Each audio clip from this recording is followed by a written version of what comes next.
रीसेपिंग India's political map chapter 2 में हमने अब तक पढ़ा कि दिल्ली सल्तनत किसने इस्टेब्लिश किया, दिल्ली सल्तनत के अंदर कितने सारे सुल्तान आए, कितनी डायनेस्टीज़ आई और किन किन लोगों ने उन्हें रोका। रेसिस्टेंस ऑफ दिल्ली सल्तनत की इतना हमने पढ़ चुका है।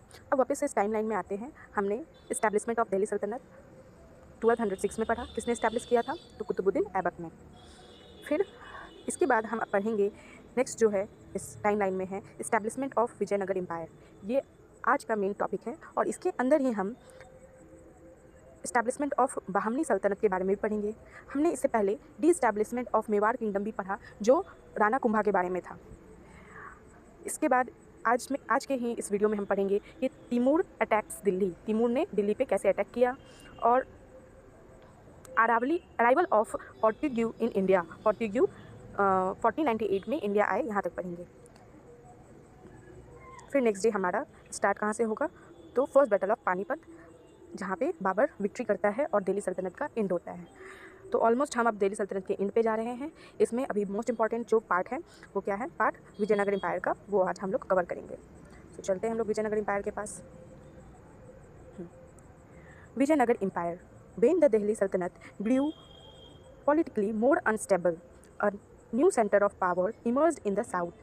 In the 14th century, two brothers, Harihar and Bukka Rai, who had initially served as governor under Muhammad bin Tughlaq, eventually rejected Delhi authority and established an independent kingdom that became a significant force in southern India and grew into the Vijayanagar Empire. तो इससे पहले हमने बहुत अच्छे से तैमूर के बारे में तुगलक के बारे में पढ़ा। तो तुगलक में हमने क्या पढ़ा कि वो बहुत ही एम्बिशियस राजा था, बट साथ में उन्होंने बहुत सारे फॉल्ट भी किए थे। ठीक है, उनके दो फॉल्ट जो है वो क्या था कि दिल्ली का कैपिटल चेंज करके दौलताबाद लाना और दूसरा टोकन मनी के बारे में। तो उसी टाइम के बारे में है। उस समय जो है हरिहर और बुक्का राय नाम के दो ब्रदर के बारे में बताया जा रहा है, जो कि मोहम्मद बिन तुगलक के अंडर गवर्नर भी रहे थे। ठीक है, तो इन्होंने ही फिर क्या किया, थे तो वो गवर्नर, बट इन्होंने रिजेक्ट कर दिया दिल्ली अथॉरिटी को, मतलब उनके साथ काम करने को छोड़ा और अपना एक न्यू इंडिपेंडेंट किंगडम जो है वो बनाया, क्योंकि पॉलिटिकल अनस्टेबिलिटी बहुत हो गई थी तुगलक के टाइम में, उनके बहुत सारे रॉन्ग डिसीजंस के कारण। हरिहर और बुक्का कौन थे? तो ये दोनों भाई थे। ठीक है, यहाँ हम लोग देख रहे हैं, ये जो पिक्चर है इसमें हम लोग क्या देख रहे हैं? A section of ruin of Vijayanagara city, present day Hampi. Vijayanagara city कहाँ है? तो आज के हम्पी में है। द लार्जर बिल्डिंग, ये जो लार्जर बिल्डिंग हम लोग देख रहे हैं ये क्या है? तो the larger building is Virupaksha temple. ये कौन सा टेम्पल है? तो विरूपक्षा टेम्पल है। अब वापस से डोंट मिस आउट, एक और कहानी आपको सुनाया जा रहा है। According to popular folklore, Harihara and Bukka witnessed a remarkable sight at Hampi. Harihara और बुक्का जो है वो एक बहुत ही रिमार्केबल चीज़ देखे हम्पी में। क्या देखें? हम्पी कहाँ है? तो आज के कर्नाटक में है। ठीक है, तो विजयनगर कहाँ था पहले? आज का हम्पी। आज का हम्पी कहाँ है? किस स्टेट के अंदर है? तो कर्नाटक के अंदर है। A hare turning around and chasing a pack of Huns symbolising unexpected strength and courage. उन्होंने क्या देखा? एक हेयर मतलब रैबिट टाइप का एक जानवर। ठीक है, रैबिट को ही बोलते हैं, जंगली रैबिट। उसको क्या देख रहा है कि वो पलट करके टर्निंग अराउंड पलटा और क्या कर रहा है? चेज कर रहा है, पीछा कर रहा है। किसका? तो पैक ऑफ हॉर्न्स, झुंड। किसके झुंड का? तो जंगली जो कुत्ते होते हैं ना, उसके झुंड का। तो एक प्यारा सा नन्हा सा रैबिट, ठीक है, और पूरा झुंड है। ठीक है, किसका? तो कुत्ते का। क्या होना चाहिए? रैबिट को भागना चाहिए, लेकिन उल्टा क्या हो रहा है कि ये रैबिट ये सारे कुत्तों को जो है, जो झुंड है कुत्तों को, उसको भगा रहा है।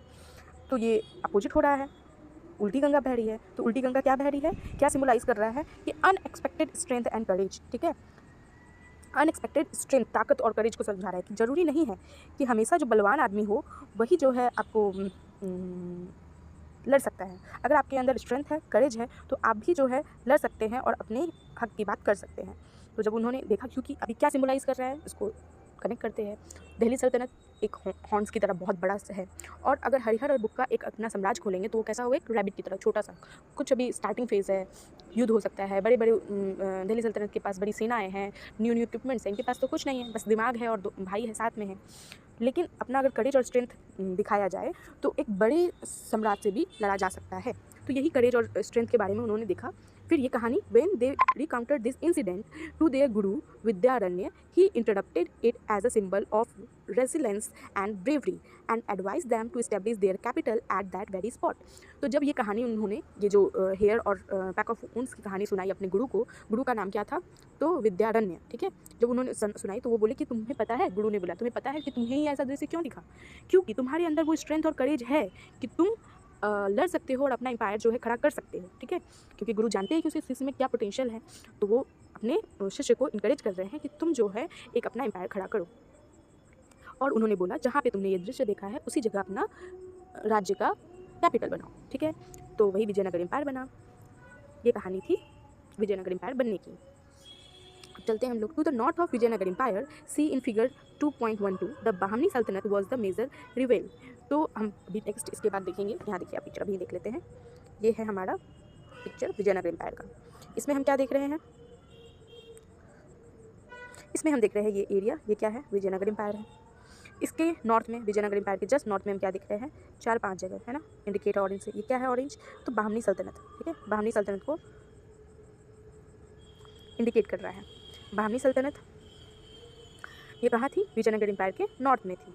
बाहमनी सल्तनत कब बना था, 1477 में, और विजयनगर एम्पायर कब बना था, 1509 में। तो पहले बाहमनी सल्तनत बना, फिर विजयनगर एम्पायर बना। बाहमनी सल्तनत में भी क्या है, आगे आप जाके पढ़ोगे तो पता चलेगा, ये भी जो है कुछ अच्छे पोस्ट में ही थे दिल्ली सल्तनत के, बस उन्होंने भी फ्रीडम चुना और अपना एक नया एम्पायर बनाया, ठीक है। तो विजयनगर, हाँ, फिर और आगे हम लोग क्या पढ़ेंगे, ये जो बाहमनी सल्तनत है इसमें 5 अलग अलग स्टेट से बना हुआ है, ठीक है, जिसमें बीजापुर, गोलकांडा, बिदार, अहमदनगर और बेरार, ये 5 जो है जगह मिलकर के क्या बना है, बाहमनी सल्तनत। इसके बाद हम लोग और देख रहे हैं, इस सिंबल को पहले पढ़ लेते हैं। ये है गजापति किंगडम, जो उससे ही पहले बना था 1458 में, ठीक है, जिसका सिंबल ये स्ट्रेट लाइन है। ये देखिए, ये स्ट्रेट लाइन जो है ना, ये सब सिंबलाइज किसका कर रहा है, गजापति का, ठीक है। इनसे भी अब विजयनगर एम्पायर की युद्ध होगी आगे जा करके। नेक्स्ट क्या है, कृष्णदेव राय जो है वो बहुत ही प्रोमिनेंट लीडर या किंग उभर के आए थे विजयनगर एम्पायर में। उन्होंने बहुत ही दिशा चेंज की थी इसके। तो उनका सिंबल क्या है, हॉरिजॉन्टल लाइन। ये हॉरिजॉन्टल लाइन जहाँ जहाँ जा रहा है यहाँ तक फैल गया ना, तो इन्होंने फिर गजापति किंगडम से भी युद्ध किया और अपना एम्पायर जो है वो फैलाया। तो थोड़ा बहुत तो अभी समझ में आ गया कि क्या है, कौन थे, क्या किस चीज़ के बारे में बात हो रहा है। लेकिन अगर अभी और जानना है तो थोड़ा हमें पढ़ना पड़ेगा इस चीज़ को। चलिए इसको इरेज करते हैं हम। अब to the north of Vijayanagar empire the Bahmani Saltanat, जो भी हमने पढ़ा, was the major rival. It eventually fragmented into 5 independent state called as Deccan Saltanat. यहाँ पे डेक्कन सल्तनत के नाम से जाना जाता था बाहमनी का 5 इंडिविजुअल स्टेट, ठीक, कौन कौन सा, बीजापुर, गोलकांडा, बेरार, अहमदनगर, बिदार, ठीक है, जो भी हम लोग पढ़ चुके हैं। Etch ruled by the former governors और तरफदार्स हु डिक्लेयर्ड ऑटोनॉमी। वापस से ये लोग पहले से ही क्या थे, या तो गवर्नर थे या तरफदार थे जो अपने आप को ऑटोनॉमी घोषित कर लिए कि हम लोग अपना राज्य खुद बनाएंगे, ठीक। The Vijayanagara empire ruled battle with the first two, ये जो फर्स्ट टू मतलब बीजापुर और गोलकांडा, इससे विजयनगर एम्पायर की युद्ध हुई। और साथ साथ the as well as with Gajapati rulers in the Orissa in the east, और साथ में गजापति रूलर जो क्या उड़ीसा वाले क्षेत्र में जो है वो रूल करते थे, उनसे भी उनकी लड़ाई हुई, तब ना ये इस एरिया को भी कैप्चर किए। तो बीजापुर और गोलकांडा, ठीक है, इसकी लड़ाई विजयनगर से होती थी और साथ में गजापति रूलर से भी इन्होंने युद्ध किया। अब थिंक अबाउट इट, कुछ फिर तुम आपको कहानी बता रहा है, सोचिए क्या सोचना है कि ये जो पति, अभी वर्ड बार बार देख रहे हैं, गजापति, और फिर हम लोग पहले ही पढ़े छत्रपति, ये सब अश्वपति, ये सब का मतलब पति वर्ड मतलब क्या हुआ, व्हाट सिम्बलाइज पति। तो पति मीन्स लॉर्ड, पति का मतलब क्या होता था, लॉर्ड या मास्टर, ठीक है, and was commonly used by many ruler dynasties of this period to signify power and stature. The Vijayanagar king were called नड़ापति, Vijayanagar के किंग को क्या कहा जाता था, नड़ापति। द बाहमनी सल्तनत रूलर्स अश्वपति, ठीक है, बाहमनी के जो सल्तनत थे उसके रूलर को क्या बोला जाता था, अश्वपति, और मराठा के रूलर को क्या बोला जाता था, छत्रपति, ठीक है, नड़ापति, अश्वपति और छत्रपति। नड़ापति किसको बोला जाता था, who rules Vijayanagar, Ashwapati who rules Bahmani Saltanat, and Chhatrapati who rules on Maratha, ठीक। Each title reflected different aspect of kingships and power. Can you guess what these 3 terms might mean? तो आपको इसमें सोचना है कि ये तीनों का मतलब क्या हुआ। एक तो अलग अलग सिंबलाइज करना इजी हो गया, नड़ापति अगर किसी में लगा हुआ है तो विजयनगर के किंग के बारे में बता रहा है, अश्वपति लगा हुआ है तो वो किसके बारे में बता रहा है, बाहमनी सल्तनत के किसी किंग के बारे में बता रहा है, और छत्रपति जैसे छत्रपति शिवाजी राव, ये सब है, तो ये सब क्या दिखाता है कि ये मराठा रूलर के बारे में बता रहा है। हमने ये मैप तो पढ़ लिया है। अच्छा, इस मैप में और एक है ब्लैक डॉट, मतलब इंपॉर्टेंट सिटीज़, ठीक है, तो उस समय कालीकट बहुत इंपॉर्टेंट सिटी होता था, और ये जो 5 राज है, ये 5 राज इंपॉर्टेंट सिटी होते थे, और यहाँ पे गजापति में जजनगर जो है ये भी एक बहुत इंपॉर्टेंट सिटी हुआ करता था उस टाइम का। अब हम लोग चलते हैं कृष्णदेव राय, जो कि विजयनगर एम्पायर को एक अलग लेवल पे ले गए। In the 16th century, the Vijayanagar Empire reached its peak under its celebrated ruler Krishnadev Rai, who expanded and secured the empire domains over the Deccan.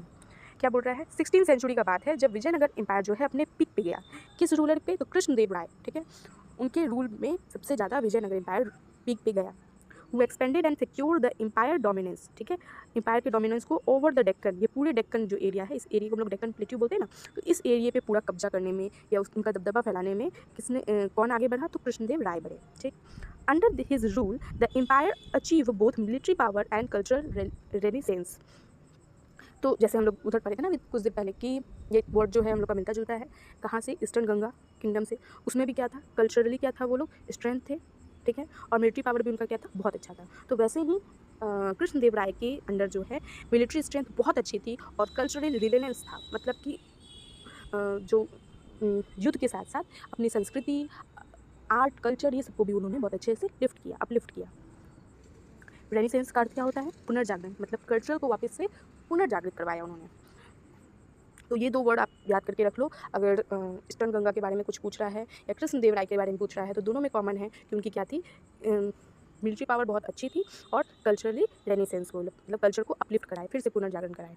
He patronised poet and scholar in Sanskrit. उन्होंने poet और scholar को संस्कृत में क्या बोला जाएगा? Patronise का अर्थ होता है संरक्षण देना, ठीक है। तो उन्होंने संस्कृत के जो स्कॉलर थे, ज्ञानी थे या फिर पोएट थे, उनको अपने संरक्षण में रखा, उनको अपलिफ्ट करवाया, ठीक है। Under his rule the empire achieve both, यहाँ तक तुमने पढ़ लिया था ना, सॉरी, अभी हम लोग को कहाँ पढ़ना है? संस्कृत के तो पोएट और स्कॉलर को उन्होंने अपलिफ्ट कराया ही, साथ साथ में तेलुगु और कन्नड़ भाषा, ठीक है, तेलुगु और कन्नड़ भाषा में भी वो जो है वहाँ के पोएट को, स्कॉलर्स को अपलिफ्ट कराए। ही हिमसेल्फ, वो खुद जो है क्या किए? कंपोज्ड अ इपिक पोएम, ठीक है, इन तेलुगु में उन्होंने एक इपिक पोएम लिखा जिसका नाम क्या है? Amuktamalyada on the story of Tamil poet saint Andal, ठीक है, अंडाल। तो ये अमुक्तमाल्यदा जो है ये किसने लिखा था? कृष्णदेव राय। और स्टोरी किसकी थी? तो तमिल पोएट संत की, जिनका नाम था अंडाल, ठीक है। One section of the work is राजनीति, एक उनका सेक्शन जो था वो राजनीति का भी था, जिसमें वो रॉयल पॉलिसी के बारे में बता रहे हैं। And where he expounded his idea of good governance, कैसे गुड गवर्नेंस किया जाता है वो राजनीति में बताया जाता है। तो राजनीति बुक जो है वो किसने लिखी? कृष्णदेव राय ने। अमुक्तमाल्यदा जो पोएम है वो किसने लिखा? तो कृष्णदेव राय ने। अमुक्तमाल्यदा पोएम में किसके बारे में बात हो रहा है? तो अंडाल के बारे में। ये इंपॉर्टेंट बात इतने से आई है, ठीक है। Krishnadeva Raya provided grant to many temples including Tirupati in Andhra Pradesh and Vitthala temple in his own town Vijayanagar. तो विठला टेम्पल आज के हम्पी में आपको मिल जाएगा। और खासकर इन्होंने तिरुपति जो आंध्र प्रदेश है वहाँ पे भी बहुत पैसा दिया कि वो मंदिर अच्छे से बने, ठीक है। विच display many grand temples place and other buildings. तो हम लोग क्या देखते हैं? बहुत सुंदर सुंदर इमारतें, टेम्पल इनके टाइम की देखते हैं। अब यहाँ पे एक हम लोग टेम्पल के बारे में, विठला टेम्पल के बारे में पढ़ रहे हैं। विठला टेम्पल में क्या है? द महामंडपा, ठीक है, महामंडपा मतलब ग्रेट हॉल। एक ग्रेट हॉल बनाया गया था विठला टेम्पल में। Note grandeur and intricacy of architecture in particular the finely sculpted monotonous pillar when stuck their smaller column give out different musical note, hence their name musical pillar। तो ये जो Vitthala temple है इसमें जो पिलर्स है वो ऐसे स्टोन से बने हुए हैं और ऐसे बने हुए हैं कि उसको अगर बजाया जाता है तो उसमें से साउंड निकलती है, डिफरेंट साउंड निकलती है, ठीक है। तो इसी कारण उसका नाम भी क्या पड़ गया है? म्यूजिकल पिलर के नाम से जाना जाता है। विठला टेम्पल किसने बनाया था? तो कृष्णदेव राय ने बनवाया था। क्या खासियत है? तो वहाँ पे पिलर्स जो है वो एक म्यूज़िक की साउंड की तरह काम करती है। वापस से एक और कहानी, डोंट मिस आउट, ठीक है। अभी हम लोग जो पढ़ रहे थे ना वहाँ पे टाइम लाइन में पोर्तुगीज़ का भाई, तो उसी चीज़ के बारे में यहाँ पे बताया जा रहा है, ठीक है। अब थोड़ा सा ही बस बचा हुआ है। तो foreigner traveler visited Vijayanagar for trade. Portuguese traveler in particular were very well treated as they came to sell horses and king did not want them to go to sell those precious horses to enemy kingdom। तो यहाँ जो पोर्तुगीज आते थे और अपने क्या आते थे? हॉर्स बेचने आते थे, तो उनका बहुत अच्छा रिस्पॉन्स मिलता था विजयनगर एम्पायर से, ठीक है। क्योंकि जो राजा थे वो नहीं चाहते थे कि अगर छोड़ दिए उन अच्छे अच्छे हॉर्सेस को तो उनके एनिमी खरीद लेंगे, तो वो ये चीज़ नहीं चाहते थे। और जितने अच्छे अगर ब्रीड के हॉर्स आते थे तो पोर्तुगीज से जिस दाम पे वो चाहते थे अच्छे दाम पे उनको वो मिल जाता था, ठीक है। One of them Domingo Pires left a long and detailed record of his stay in Vijayanagara capital. तो डोमिंगो पी नाम के एक जो आदमी है, उनका एक बहुत लंबा चौड़ा जो है रिकॉर्ड हमें मिलता है, जो विजयनगर कैपिटल के बारे में बताते हैं। As an expert, the city seemed to me as large as Rome and very beautiful to sight. There are many groups of trees within it in the gardens of the houses, and many conduits of water which flow into the midst of it, and in place there are lakes. The peoples in the cities are countless in number. This is the best provided city in the world. The streets and the market are full of laden oxen. You could find in great abundance every things that you want. तो वो बहुत ही अच्छे बात जो है विजयनगर के बारे में बोलते हैं। उनकी जो मतलब उनसे जो प्राप्त होती है रिकॉर्ड में, वो बोलते हैं, वो क्या कंपेयर करते हैं कि विजयनगर एम्पायर जो है एक रोम, ठीक है, रोम उस समय भी बहुत अच्छा सिटी माना जाता था, उनसे उसको कंपेयर करते हैं कि just like a Rome last city it is very beautiful. Okay, वे और क्या बताते हैं, वे बताते हैं कि यहाँ के जो घर हैं उनके मतलब यहाँ पे बहुत सारे ट्रीज़ हैं घर के अंदर, बहुत सुंदर गार्डन है, और उन गार्डन के पास से वाटर भी फ्लो करते हैं, ठीक है, और बहुत सारी लेक्स हैं, नदियाँ हैं, समुद्र क्या बोलते हैं, और यहाँ की जो पीपुल है वो काउंटलेस है, मतलब आप गिन नहीं सकते इतने सारे हैं। ये बोलते हैं one of the best provided city in the world, ठीक है, और बोलते हैं कि यहाँ की स्ट्रीट जो है वो पूरे अच्छे जो ऑक्स है, बैल है, उसे भरे पड़े हैं। यहाँ पे बहुत सारी चीज़ें हैं यहाँ के मार्केट में, आप जो चाहे मतलब वो यहाँ पे मिल सकती है, ठीक है। तो बहुत तारीफ़ करते हैं विजयनगर एम्पायर के बारे में। नेक्स्ट हम लोग यहाँ देख रहे हैं विट्ठल टेम्पल, ठीक है। देखिए यहाँ पे कितनी अच्छी चित्रकारी की गई है ना, मतलब चित्रकारी नहीं, कार्विंग किया गया है, नक्काशी कितना अच्छा से किया गया है। After winning many war against his neighbors, Krishnadeva Rai died of illness in 1529, ठीक है। बहुत सारे वॉर उन्होंने जीता कृष्णदेव राय ने, लेकिन बीमार होकर के वो 1529 में मर गया। In 1565 the Deccan Sultanate formed a coalition and defeated the Vijayanagar force led by the Rama Rai, Krishnadeva Rai's son-in-law at the battle of Talikot, ठीक है। तो फिर कृष्णदेव राय के सन इन लॉ ने ही, रामा राय ने ही क्या किया, विजयनगर एम्पायर को डिफीट किया। कहाँ पे, तो बैटल ऑफ तलाईकोट में। The city was sacked over several month, houses, shop, buildings, places and most of its temples were destroyed and much of its civilian population massacred. It was left in ruin. After this, the empire got fragmented into smaller regions ruled by the Nayaks, who were formed military governance. The empire came to an end in the middle of 17th century. तो जैसे जानते हैं प्रकृति का नियम है, एक का उदय तो फिर एक बार अस्त होता ही है। तो बहुत अच्छा फला फूला कृष्णदेव राय के टाइम में। फिर उनके जाने के बाद युद्ध हुआ तलाईकोट का, उस कारण बहुत सारे शॉप्स, बिल्डिंग, ये सब को लूटपाट कर दिया गया। वहाँ की जो मार्केट थी वो पूरी तहस नहस हो गई, पूरी जो सिविलाइजेशन है वो मूव्ड हो गई, ठीक है। और जो बहुत बड़ा नगर था वो धीरे धीरे क्या हुआ, छोटे छोटे टुकड़ों में बट गया, और जिनको नायक्स रूल करते थे, जो कि पहले गवर्नर थे, और इसके बाद जब छोटा हो गया, एकता नहीं रही, तो धीरे धीरे विजयनगर एम्पायर जो है वो ख़त्म हो गया मिड ऑफ 17th सेंचुरी। इसके बाद हम लोग पढ़ेंगे मुगल्स नेक्स्ट वीडियो में।